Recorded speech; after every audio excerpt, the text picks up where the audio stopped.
Hello, everyone, and welcome to the official podcast of BNI Success Link.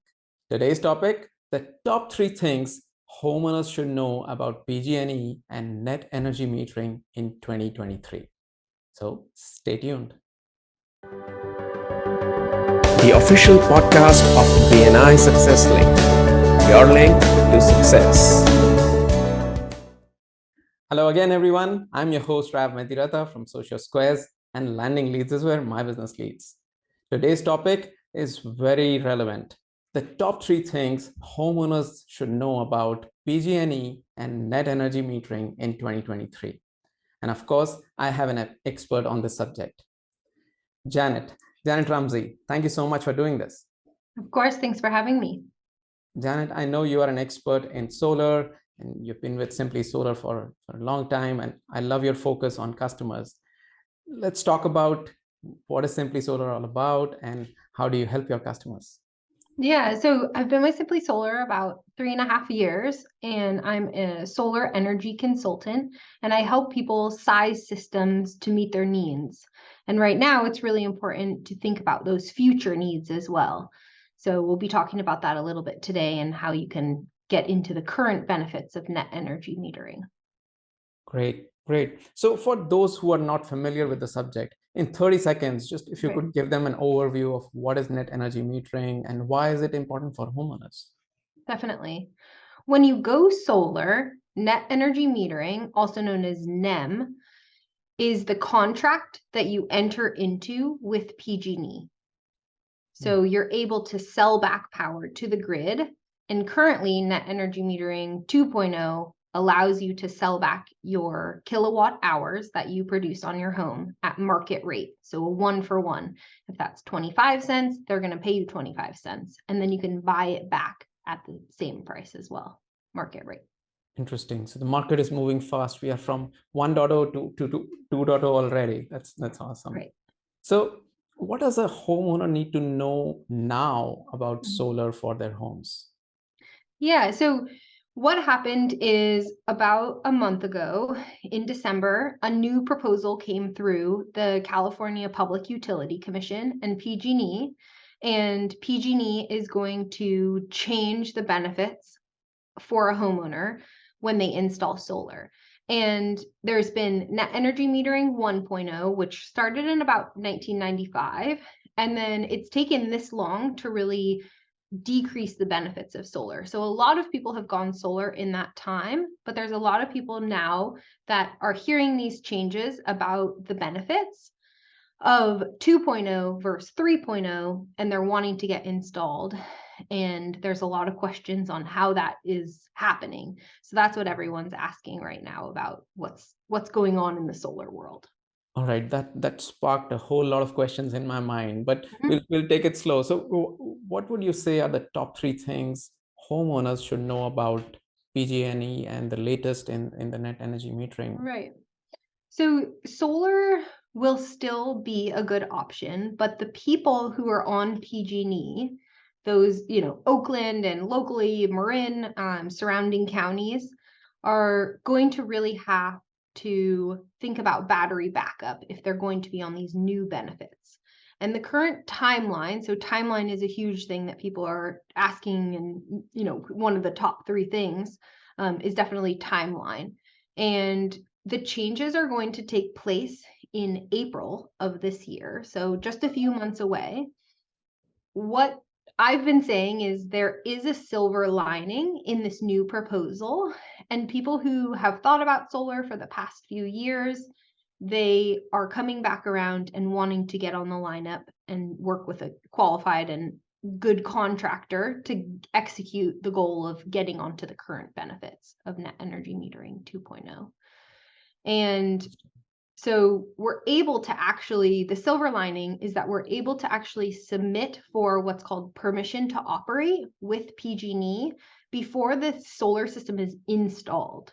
So if you're working with a licensed contractor, they're actually we're able to qualify you for net energy metering and pretty much book out for the rest of the year, because you don't actually have to have your system installed to be qualified for net energy metering.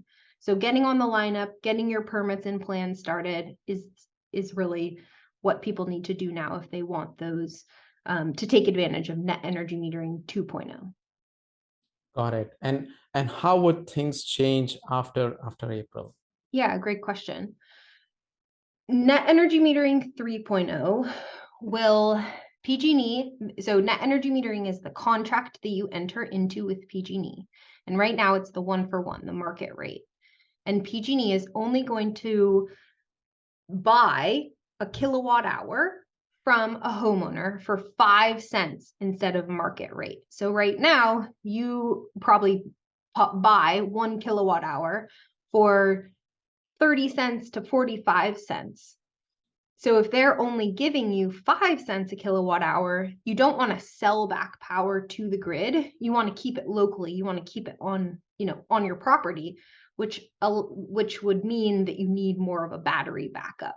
So we're going to start installing a lot more batteries and maybe smaller systems, because we won't want a surplus of power going back to the grid if you're not getting the 1-for-1 exchange for it. So when a homeowner is getting solar, are they always selling back, or are they able to store and use whenever there is less sun and they don't have reserves, or their system is not able to generate that much power on a day-to-day basis? Yeah, so your question is, when they have a battery, how do they use it? Or so are all homeowners able to generate excess power and sell it back, or it varies throughout the year? it varies throughout the year. And when you go solar, you go from a monthly cycle to an annual cycle. And you're going to produce the most in the summer months.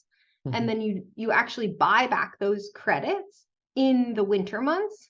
And so let's say you go solar in, a lot of clients just went solar now in December. You don't have that aha moment of solar savings until the summer months, when you're producing a whole lot of power and you sell back to the grid. So it really, the way solar is set up, you want to be able to use the grid as a virtual piggy bank of energy credit to then buy back during the night and then during the winter when your system doesn't produce as much. Got it. Got it. So this sounds like very similar to what happened last year with the EV credit, when suddenly August 16th, the new regulation was signed, and a lot of the electric vehicles lost the federal tax credit. Would you compare it with that? Yeah, I mean, I think it's interesting because we have, on a federal level, there's so many things happening for energy efficiency and renewables. And then on the state level, there's a whole other motion. And then by county as well. So PG&E is different from down in San Diego or even Alameda or Sacramento. So there's different territories that have their own rules, and it is interesting to see the federal.